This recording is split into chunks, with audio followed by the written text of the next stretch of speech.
Welcome to Men, Sex, and Tantra. Discover what your parents, porn, and religion never taught you about being a man and having extraordinary sex. Get ready to have your mind blown and your world rocked. Hey, everybody, we are back. And, I did the women's stuff where women were telling you they're all. Then I took a little break, and I think it was season 7. And you just had a bunch of episodes from me solo on some topics that, like why are women faking orgasms? If you haven't figured that out, go check out that episode, and other things that you might want to know about sexual chemistry, sexual compatibility, and things like that. But I am back with a super cool guest, the intellectual sniper, but we call him Sniper for short. And so Sniper, you're with us here, and go ahead and give us a little bit of rundown. I know you're an author and I know you're a consultant, but give us kind of a little overview about you, and yeah, go for it. Absolutely. First of all, thank you so much for having me. I appreciate it.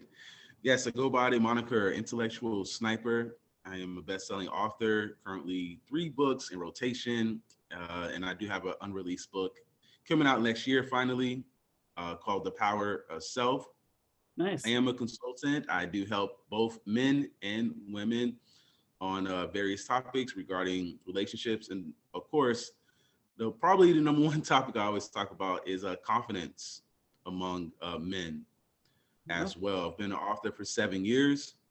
I've been consulting for roughly 3 going on 4 years now. Have helped men in different countries. Proud to say that as well. Also a public speaker on various topics as well. And that includes sexual attraction.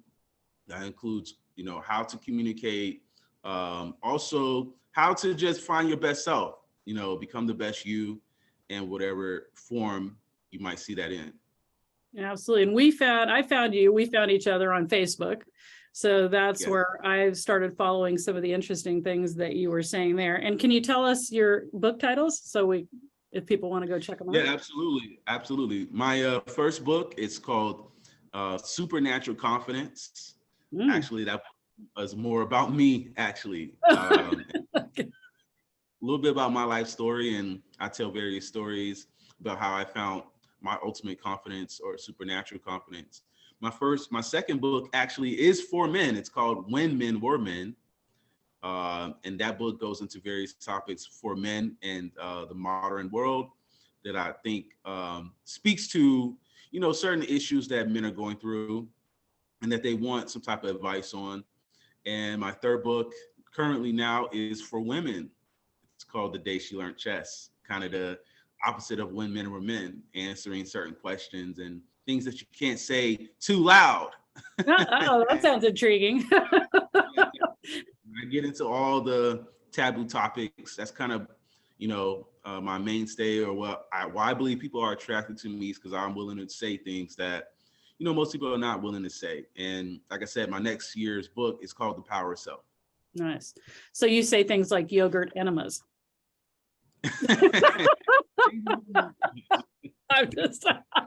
I have my take on taboo is so interesting because I don't actually believe in taboos.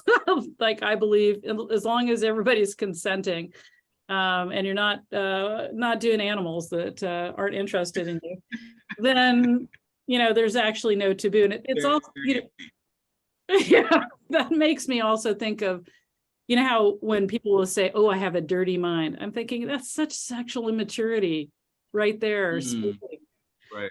It's like you got to be titillated, got to get that little titillation. Oh, my dirty mind. I'm kind of like, yo, come on, let's just talk plainly. So we should have a good time. All right. So it sounds like you're pretty successful with what you're doing, and I love that. And The Day She Learned Chess. Did I say that? The Day She Learned Chess. Yes, that's the one. Yeah, I saw that when you were putting it out there and when you launched it. And so I was like, well, that's super intriguing. Yeah, so I will have to check that out. All right. So what I enjoyed about things that I was seeing on Facebook is that you definitely were taking on some interesting topics. I don't always agree with everything you said, which I you've seen me drop things that I don't agree with, and you've always been very graceful and yeah, you're just totally chill and graceful about it. Like you're not like gonna say, don't go in there and take me down or whatever it is. And so I thought that was a lot of fun because you're willing to play. You're willing to have your wall, your home there on Facebook open to people saying things, but you also don't tolerate disrespect. Absolutely. There's a big difference. See, someone disagreeing with your point, it's fine because, it's okay to disagree. We don't all have to think the same exact thing all at the same time. There might be something you say I might learn from, and obviously I'm putting my opinion out there so people can take from that. But at the same time, once it becomes disrespectful, once you're trying to, I guess, overprove your point, then that's where it becomes an issue. So no disrespect on the page, and it can't be tolerated because then people start feeling like, oh, well, this is a free for all. And there has to be some type of order on the page. So yeah, so I like that because I also am I enjoy polarity and controversy. So people that follow me know that you know what's going to come out of my mouth, and that I'm okay with people getting a little bit heated, but as long as they're not insulting each other or me, exactly. Right? So say what you want to say, go ahead, try to prove your point, disagree all you want, show me the facts of why you disagree, go ahead, all of it. Yes. But if people are going to start calling each other names and start, degrading down into, what are we, kindergarten here, first grade? Right. Yeah, then I'm a no.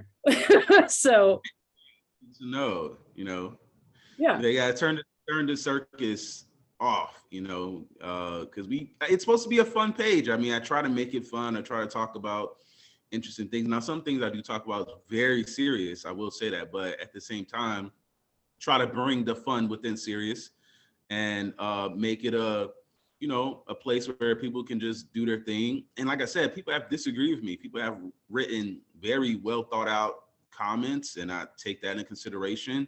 But at the same time, once someone's trying to turn it into something else and they try to have these what do they call the GIF, GIF or oh GIF. Yeah, the GIF or the meme wars. But once you try to have the GIF war, come on, like what am I supposed to do? Yeah. Yeah. Awesome. True.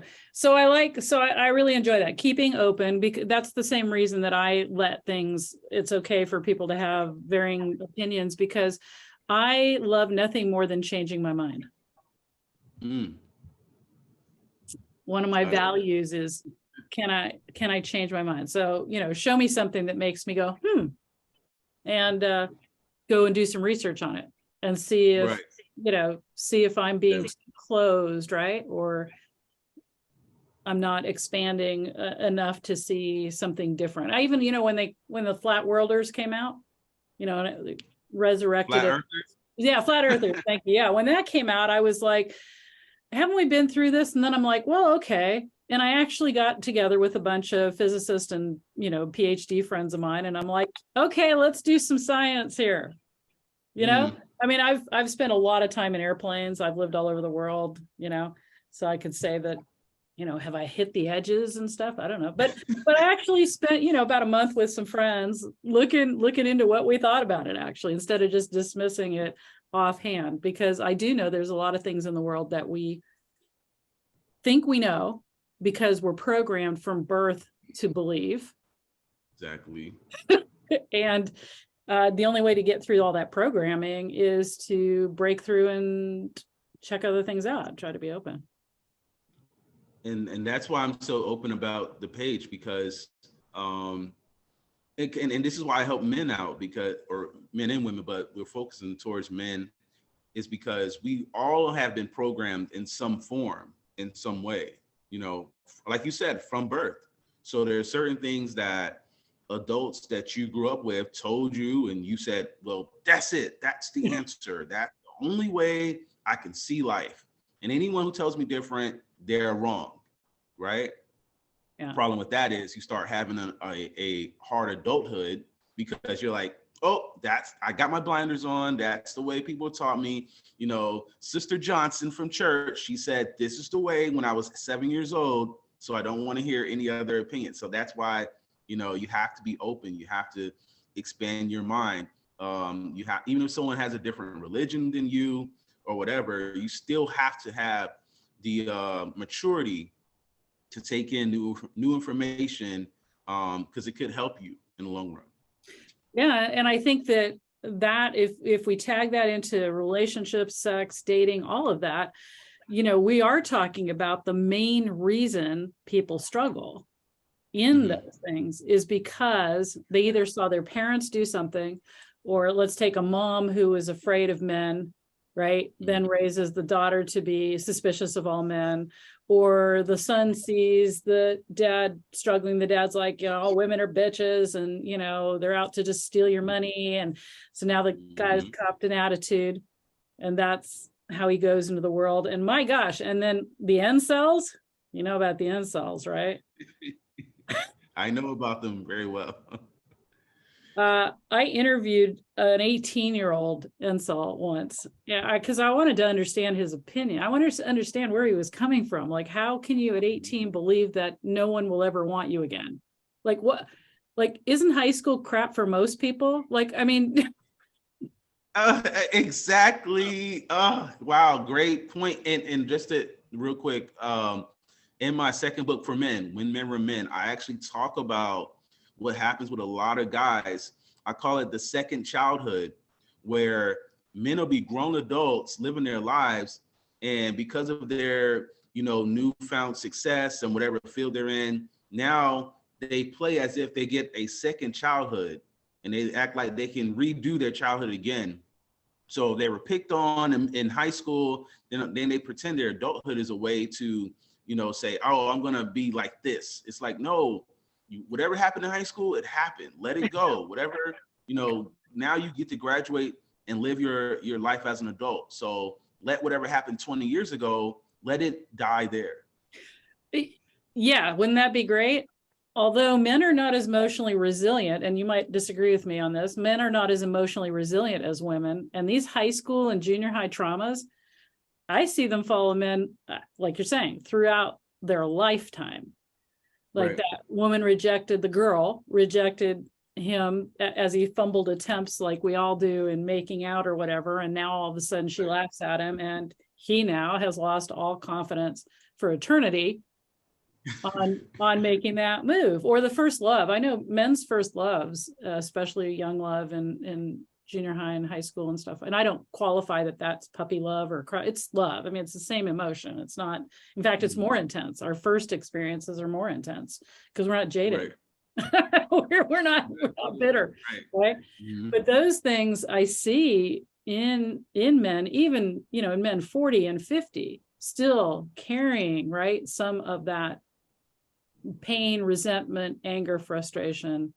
And then, like I said, the whole incel thing is like, I don't understand how anybody can qualify how things are going to be just based on the crappy time of high school where people are awkward and puberty and weirdness. I think some people see it, especially guys. I think some guys see it as, well, high school was bad for me, but it was awesome for everyone else.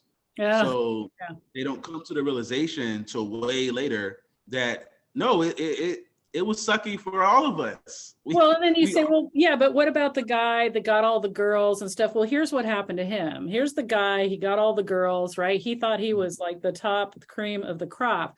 Got out of a small town, whatever, high school, went to college, and all of a sudden wasn't such a big deal anymore. He's having a hard time because all of a sudden he's out of that small pond. His competition is way different, and girls are growing up too. And they're like, yeah, what was cool then is not as cool now. Right. So we all have struggles. We all have had struggles somewhere along the line, you know. Yeah. I think that that's true for all of us. So, okay, well, we are going to be getting into some really interesting topics coming up here, because as you know, even if there's a topic that we have kind of touched on or covered, each guest that I have brings a different flavor and a different perspective to it. And definitely I can play off of that. So we're going to be discussing bar kings, and I hope you all know what that is, because I just found out, so you'll have to wait and see. And confidence, because of course you have a book all about that for men and women. Being a planner, and what's up with the whole, not being intimidated situation. We'll find out more about that coming up in the next few episodes. So, Sniper, here's the intro. Anything else you want to add before we head out to the next episode and start diving in deeper? What can our audience expect coming up from you? I mean, definitely, my perspective comes from, of course, my own experience, but also the probably hundreds of stories that I've heard over years, and seeing the commonalities among men, regardless of race or ethnic background, things like that. So you can expect you're getting a lot of perspective and experience here, and should be a lot of fun. Oh, and we should probably find out from you, what's your current relationship status? I am currently single. I was in a relationship. I was actually on the path to marriage at one time, but now I am single and dating. All right, single and dating. And so obviously you know how to get to the date, you know how to get to the relationship, you know how to get to so you've proven yourself on these paths here. Right. Can we say your age? You're okay Absolutely. with that? I am 35 years old. All right, 35 years old. And for you guys that don't know, I don't know what it is, but my male guests that always come on here are very handsome. And I think maybe that's because maybe I just pick handsome men. I don't know, to be guessed, but I don't really just saying. Just saying. Maybe it's me. I don't know. But so and you would think, why would that be? Why would you care? Why would that be a thing? But it is interesting. It is a question I get asked about my male guests, since most of the time, this is an audio only podcast. And so it is an interesting thing when somebody will say, well, what did he look like? Or how tall was he? Or how old was he? And I'm thinking, I guess that matters. I don't know. Like, if some like 80-year-old unattractive man were giving you this advice, you wouldn't take it. I don't know what's up with that, but it's a little odd. And I know some of you. Go ahead. Now, people are curious in that type of stuff. People are, because they have a vision in their head, but if you were able to confirm the vision in their head, I guess it kind of validates what's being said. Yeah, I got that, because sometimes, men will come out of because there's a link, right? And they'll click to book a call with me, and we'll get on, and they'll actually see me on video. And it's always funny. Sometimes it's like, what? I didn't expect you to look like that. I don't know what you expected me to look like, but okay. I know it's weird. It's weird. Credibility. We are all visual, both men and women. We're created visual. Our eyes are an extension of our brain. So there isn't anybody that isn't visual, just saying, unless you're sight impaired. And we all tend to gather more information through our eyes than anything else. And so I think that's part of that. So, all right. So we're both super awesomely attractive, just so y'all know. And we're gonna covered. That's covered already. We're good. We're covered there. It's fine. You guys can just let everything go to rest now about that. Calm down. And we're gonna, and I think we're actually in matching colors too. Did we match colors? Your shirt got purple in it? It got a little purple in it. It's like a black and purple-ish. Yeah, see? And I'm in a purple sweater, so like we just rock it. Okay. Attractive and matching. There you go. We did not plan this. All right, everybody. We will see you on the next episode.